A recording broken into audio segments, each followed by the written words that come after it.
Hello बच्चों, चलिए प्रश्न को पढ़ते हैं। इसमें लिखा है m तथा 2m द्रव्यमानों के दो गोले प्रारंभ में कैपिटल R दूरी पर विराम अवस्था में है। परस्पर आकर्षण के कारण वे एक दूसरे की ओर चलते हैं। तो जब गोले परस्पर r/2 दूरी पर है तब उनके द्रव्यमान केंद्र का त्वरण कितना है बच्चों, ये हमें बताना है। चार विकल्प यहाँ पर दिए गए, सही विकल्प का चयन करना है। तो चलिए बच्चों, इस प्रश्न की मूल अवधारणा को हम देख लेते हैं। तो यहाँ पर बच्चों अगर हम देखें इस प्रकार से, तो जो द्रव्यमान केंद्र का जो त्वरण होता है बच्चों, उसे हम एसीएम से प्रदर्शित कर लेते हैं। ये होता है m1 a1 धन बच्चों m2 a2 और धन बच्चों m3 a3। इस प्रकार से बच्चों कितने भी द्रव्यमान हो सकते हैं तो उनके त्वरण के साथ गुणा करके जोड़ देंगे और भागे बच्चों इस प्रकार से सभी द्रव्यमानों का योगफल इस प्रकार से। तो ये इस प्रकार से बच्चों हम किसी भी द्रव्यमान केंद्र का जो है त्वरण ज्ञात कर सकते हैं। तो चलिए बच्चों अपने प्रश्न को हल करते हैं। यहाँ पर बच्चों कहा जा रहा है कि m और इस 2m द्रव्यमान के दो बच्चों यहाँ पर गोले हैं। तो बच्चों ये r दूरी पर थे और चलना प्रारंभ करते विराम अवस्था में। कुछ समय बाद जो है बच्चों ये r/2 दूरी पर हो गए हैं बच्चों इस प्रकार से।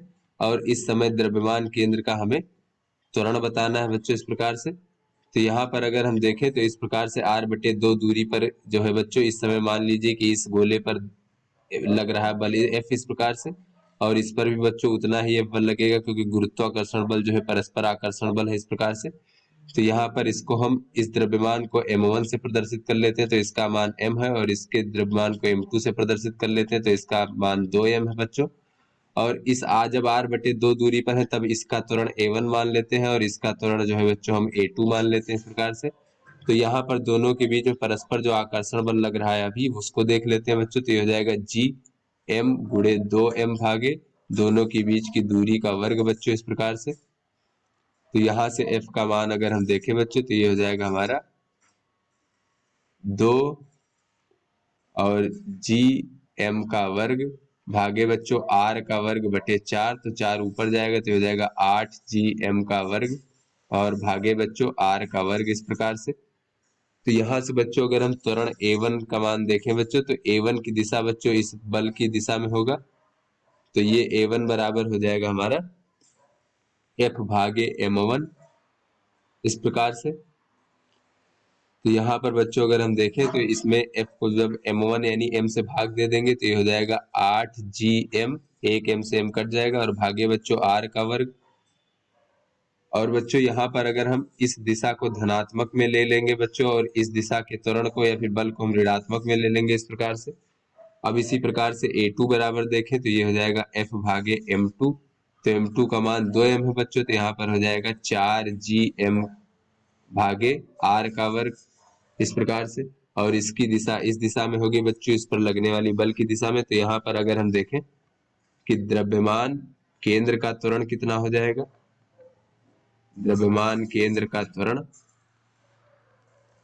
तो बच्चों इसे हम एसीएम से प्रदर्शित कर लेते हैं। तो ये अगर हम बच्चों देखें तो हो जाएगा m1 और a1 धन m2 a2 और भागे m1 धन m2।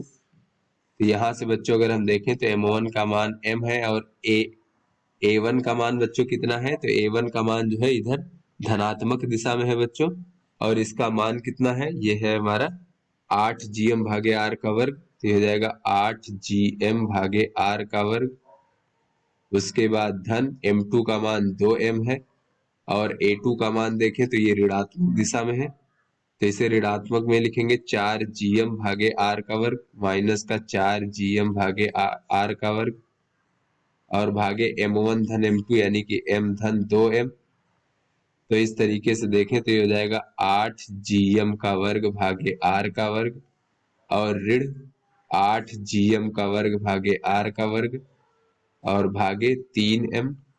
तो यहाँ से बच्चों द्रव्यमान केंद्र का जो त्वरण हो जाएगा उसका मान हमें ये 0 प्राप्त हो जाएगा। तो चलिए बच्चों अपने विकल्पों को देखते हैं।